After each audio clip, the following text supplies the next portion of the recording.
दिल से बुलाया हिमांशु कुमार है। तो आज हम लोग दोस्त टेस्ट 1 का क्वेश्चन का सॉल्यूशन करेंगे। देखिए दोस्त, टेस्ट 1 वाला क्वेश्चन हम लोग आ रहे हैं। क्वेश्चन नंबर 1 में आते हैं दोस्त।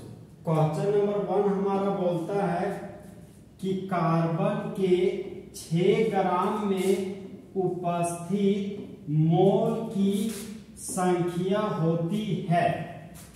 तो सबसे पहले देख सकते हैं दोस्त, कार्बन का मास हमको 6 ग्राम दिया गया है। तो यहां पर दोस्त क्वेश्चन नंबर 1 का सॉल्यूशन कर रहे हैं। देख रहे हैं कि गिवन मास ऑफ कार्बन बराबर 6 ग्राम। 6 ग्राम कार्बन का मास हमको 6 ग्राम दिया गया है। फिर दोस्त देखते हैं क्वेश्चन में, देख सकते हैं दोस्त, कार्बन यहां पर एलिमेंट के रूप में कार्बन ही लिया गया है।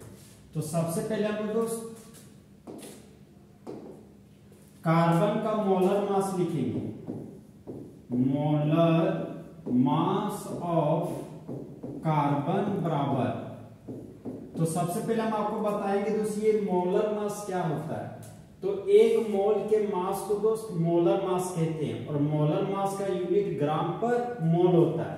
और हम लोग भली भांति जानते हैं दोस्त कि कार्बन का एटॉमिक नंबर 6 और मास नंबर 12 होता है। तो जब मास नंबर को ग्राम पर मोल में लिखते हैं ना, तो वही हमारा मोलर मास कहलाता है। तो यहाँ पर दोस्त कार्बन का मोलर मास हो जाएगा हमारा 12 ग्राम पर मोल। फिर यहाँ क्वेश्चन में आते दोस्त, क्वेश्चन में हमको बोल रहा है नंबर ऑफ मोल कैलकुलेट करने। तो हम लोग भली भांति जानते हैं दोस्त नंबर ऑफ मोल। तो नंबर ऑफ मोल बराबर होता है दोस्त गिवन मास ऑफ कार्बन बटा मोलर मास ऑफ कार्बन। तो यहां पर देख सकते दोस्त क्वेश्चन में कार्बन का मास दिया गया 6 ग्राम। तो यहां पर ऊपर में लिख दिए 6 ग्राम और कार्बन का मोलर मास दिया गया 12 ग्राम पर मोल। तो यहां पर बटन में लिख दिए 12 ग्राम पर मोल। फिर यहां पर हम देख सकते हैं दोस्त ऊपर में ग्राम नीचे में ग्राम, तो ग्राम ग्राम हो गया राम राम, तो बोलेंगे जय श्री राम। तो यहां पर देख सकते हैं दोस्त ऊपर में 6 नीचे में 12 है, तो 6 दूना हो गया 12। तो यहां पर देख सकते हैं 1/2 आया और 2 को 1 से भागा देंगे तो 0.5 आएगा। तो यहां पर हम लोग लिख देंगे दोस्त 0.5। यहां पर हो गया 0.5। फिर ये पर मोल नीचे से ऊपर जाएगा तो बन जाएगा मोल। तो यहां पर लिखिए दोस्त मोल। तो यहां पर नंबर ऑफ मोल कार्बन का हो जाएगा दोस्त 0.5 मोल। तो 6 ग्राम कार्बन में मोल का संख्या होता है 0.5 मोल। तो क्वेश्चन नंबर 1 का option number B full HD में हमारा दोस्त करेक्ट होगा। अब हम लोग दोस्त नेक्स्ट ऑब्जेक्टिव क्वेश्चन में आते हैं।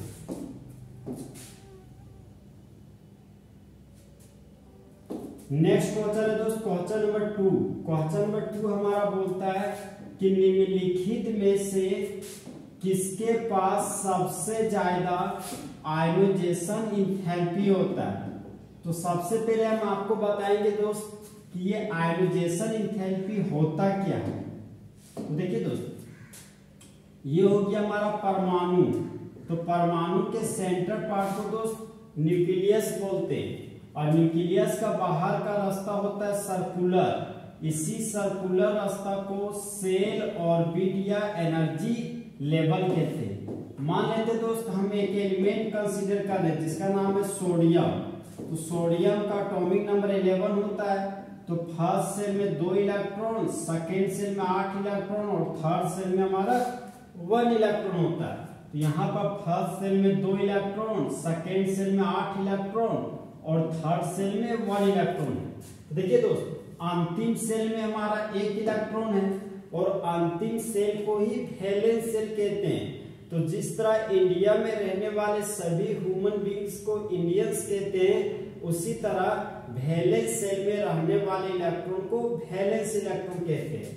तो यहाँ पर दोस्त अगर वैलेंस इलेक्ट्रॉन को वैलेंस सेल से बाहर निकालने के लिए जो एनर्जी हमको देना पड़ता है, उसी एनर्जी को आयोनाइजेशन एनर्जी, चाहे उसी को आयोनाइजेशन एंथैल्पी भी कहते हैं, आयोनाइजेशन एंथैल्पी। अब दोस्त क्वेश्चन में आते हैं। क्वेश्चन में बोला कि सबसे ज्यादा आयोनाइजेशन एंथैल्पी किसका है? तो सबसे ज्यादा आयोनाइजेशन एंथैल्पी दोस्त चारों ऑप्शन में सबसे ज्यादा होगा हमारा नाइट्रोजन का। लेकिन नाइट्रोजन का ही क्यों होगा, आइए उसका एक्सप्लेनेशन करते हैं।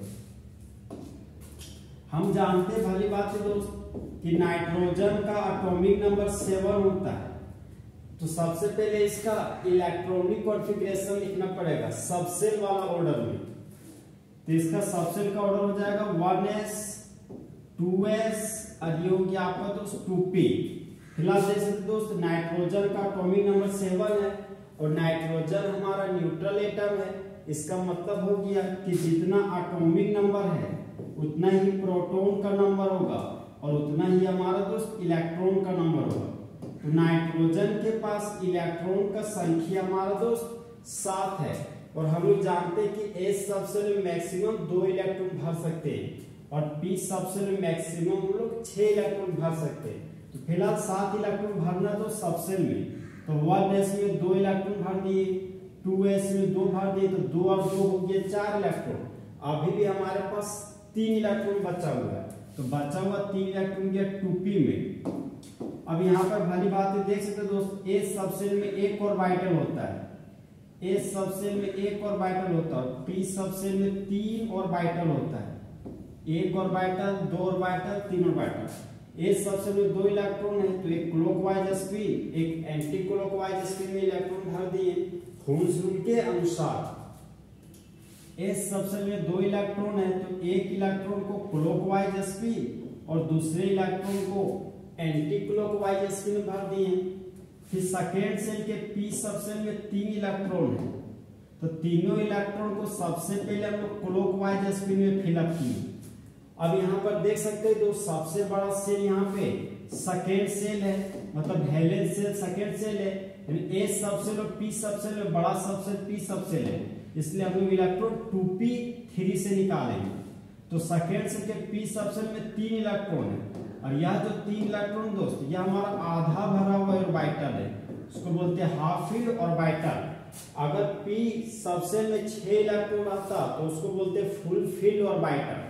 तो देखिए दोस्त हम लोग भली भांति जानते हैं stability order of orbital, stability order of orbital, orbital का स्टेबिलिटी का क्रम। तो हम लोग भली भांति जानते हैं दोस्त कि full filled orbital more stable होता है हाफ फील्ड ऑर्बिटल से, और half filled orbital more stable होता है इनकम्प्लीटली फील्ड ऑर्बिटल से। तो यहाँ पर हम भली भांति देख सकते हैं दोस्त कि यहाँ 2p3 हमारा हाफ फील्ड ऑर्बिटल है। तो सबसे ज्यादा इलेक्ट्रॉन को वैलेंस सेल से निकालने के लिए सबसे ज्यादा एनर्जी फुल फील्ड ऑर्बिटल से लगेगा, फिर इलेक्ट्रॉन को निकालने में हाफ फील्ड ऑर्बिटल से एनर्जी थोड़ा कम लगेगा और उससे भी कम एनर्जी इलेक्ट्रॉन को वैलेंस सेल से निकालने में इनकम्प्लीटली फील्ड ऑर्बिटल में लगेगा।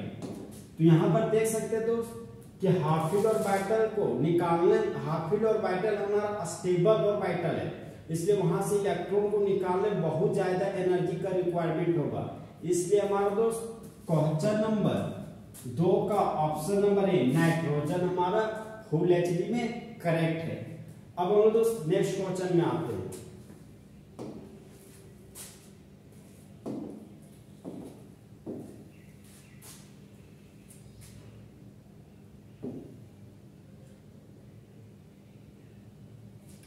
क्वेश्चन नंबर 3, क्वेश्चन नंबर 3 हमारा बोलता है दोस्त निम्नलिखित में से किसका भार सर्वाधिक होता है। देखिए दोस्तों, ऑप्शन नंबर ए में दिया गया 1 ग्राम एटम ऑफ नाइट्रोजन। तो जिस तरह दोस्त चेन्नई को पहले मद्रास कहा जाता था, उसी तरह ग्राम एटम को पुराने जमाने में मोल कहा जाता था। तो ग्राम एटम को दोस्त हम लोग मोल बोलते हैं। और यहाँ पर देख सकते हैं कि नाइट्रोजन के 1 मोल का मास लिखना है। तो हम लोग जानते हैं दोस्त कि एक एटम के मास को ग्राम एटॉमिक मास बोलते हैं। तो यहाँ पर दोस्त नाइट्रोजन का एटॉमिक नंबर तो 7 होता है और मास नंबर 14 हो गया। तो नाइट्रोजन का ग्राम एटॉमिक मास हो गया हमारा 14 ग्राम।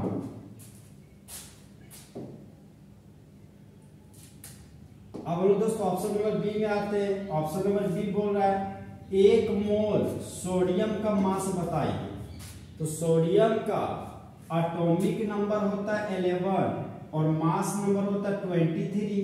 तो जब मास नंबर को जब एटॉमिक मास को ग्राम में एक्सप्रेस करते हैं तो उसी को बोलते हैं ग्राम एटॉमिक मास। तो ग्राम एटॉमिक मास ही हमारा 1 मोल का मास है। तो यहाँ पर तो सोडियम का ग्राम एटॉमिक मास हो गया हमारा 23 ग्राम।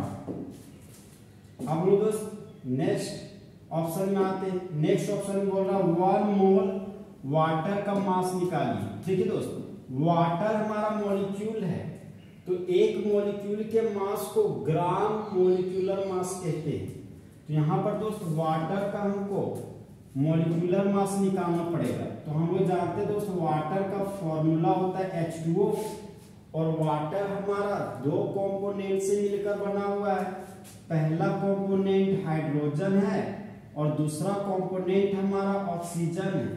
जहां पर हाइड्रोजन का एटॉमिक नंबर 1 होता है और एटॉमिक मास हमारा 1 होता है। ऑक्सीजन का एटॉमिक नंबर 8 और एटॉमिक मास हमारा 16 होता है। तो हाइड्रोजन का एटॉमिक मास हो गया 1। हाइड्रोजन को 2 एटम है तो गुना 2 कर दिए। हाइड्रोजन जब ऑक्सीजन के पास जाता है दोस्त, तब पॉजिटिव साइन का यूज करता है। ऑक्सीजन का एटॉमिक मास 16 है तो यहाँ पर लिख दिए 16। ऑक्सीजन का 1 एटम है तो यहाँ पर गुना 1 कर देंगे। 1 को 2 से गुना किए तो 2 आया। 16 को 1 से गुना किए तो 16 आया। 16 प्लस 2 हो गया हमारा दोस्त 18। और वाटर का अगर मॉलिक्यूलर मास लिखना होता तो यूनिट हो जाता है 18 एटॉमिक मास यूनिट, चाहे 18 यूनिफाइड मास। लेकिन वाटर का ग्राम मॉलिक्यूलर मास लिखना, मतलब मॉलिक्यूलर मास को ग्राम में एक्सप्रेस करना है। यहाँ पर हो जाएगा दोस्त 18 ग्राम। यहाँ पर दोस्त 1 मोल वाटर का मास हो गया हमारा 80 ग्राम। नेक्स्ट ऑप्शन है दोस्त option number D. Option number D हमारा बोलता है दोस्त कि 1 मॉलिक्यूल सल्फ्यूरिक एसिड का मास क्या होता है। तो देखिए दोस्त, 1 मॉलिक्यूल सल्फ्यूरिक एसिड का मास, तो उसी को बोलते हैं मॉलिक्यूलर मास। तो सल्फ्यूरिक एसिड का दोस्त मॉलिक्यूलर मास कैलकुलेट करना पड़ेगा। तो सल्फ्यूरिक एसिड का फॉर्मूला हो गया दोस्त H2SO4। इसका मॉलिक्यूलर मास निकालने से पहले दोस्त एक मस्त शायरी सुनाते हैं कि जाओ न छोड़कर तुम यूं मुझे, अभी अभी दिल भरा नहीं है, अभी अभी तो तुम आई हो और अभी अभी तुम्हें जाना है। अब देख सकते हैं दोस्त, ये सल्फ्यूरिक एसिड 3 कंपोनेंट से मिलकर बना हुआ। एक कंपोनेंट हाइड्रोजन है, दूसरा कंपोनेंट सल्फर है और तीसरा कंपोनेंट हमारा ऑक्सीजन है। तो यहाँ पर एक कंपोनेंट हो गया हाइड्रोजन, सेकेंड कंपोनेंट है सल्फर और थर्ड कंपोनेंट है हमारा दोस्त ऑक्सीजन। तो हम लोग भली भांति जानते दोस्त कि हाइड्रोजन का एटॉमिक नंबर 1 और एटॉमिक मास हमारा 1 होता है। सल्फर का एटॉमिक नंबर 16 और एटॉमिक मास हमारा 32 होता है। ऑक्सीजन का एटॉमिक नंबर 8 और एटॉमिक मास हमारा दोस्त 16 होता है। अब सल्फ्यूरिक एसिड का मॉलिक्यूलर मास निकालना है दोस्त। तो हाइड्रोजन का एटॉमिक मास हो गया 1। हाइड्रोजन का 2 एटम है तो गुना 2 कर दिए। हाइड्रोजन सल्फर से मिलने जा रहा है तो यहाँ पर पॉजिटिव साइन का यूज करेगा। सल्फर का एटॉमिक मास 32 है तो यहाँ पर लिख दिए 32।